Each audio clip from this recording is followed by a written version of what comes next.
அனைவருக்கும் வணக்கம். டிஎன்பிஎஸ்சி தரப்புலேருந்து ஒரு ப்ரெஸ் ரிலீஸ் வந்து வெளியிட்டிருக்காங்க. என்னைக்கு அப்படின்னு பார்த்தோம்னா 14/12/2021. என்ன அதில் சொல்லியிருக்காங்க அப்படிங்கிறது தான் இந்த பதிவில் பார்க்க போகிறோம்.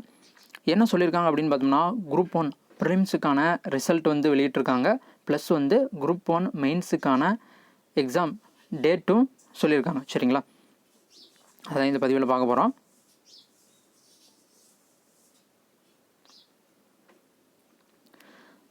இப்போ மொத்த காலி பணியிடங்கள் எவ்வளோ அப்படின்னு பார்த்தோம்னா 66. இதற்கான தேர்வு நடைபெற்ற நாள் 3/1/2021 நடைபெற்றுச்சு. எவ்வளோ பேர் தேர்வில் கலந்து கொண்டாங்க அப்படின்னு பார்த்தோம்னா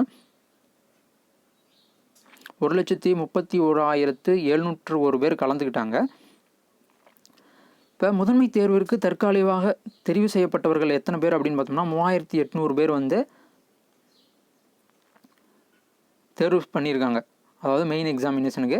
மெயின் எக்ஸாமினேஷன் எப்போ நடக்க போகுது அப்படின்னு பார்த்தோம்னா 4/3/2022, 5/3/2022, 6/3/2022.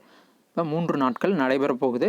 அந்த தேர்வு செய்யப்பட்ட 3,800 நபர்களுக்கான ரெஜிஸ்டர்ஸ் நம்பரும் என்ன பண்ணியிருக்காங்கன்னா வெளியிட்டிருக்காங்க. சரிங்களா, பிஎஸ்டிஎம் கேஸில் இருந்துச்சு, அதெல்லாம் முடிந்து இப்போ ஃபைனலாக வந்து ப்ரிலிம்ஸுக்கான ரிசல்ட்டு வெளியிட்டிருக்காங்க.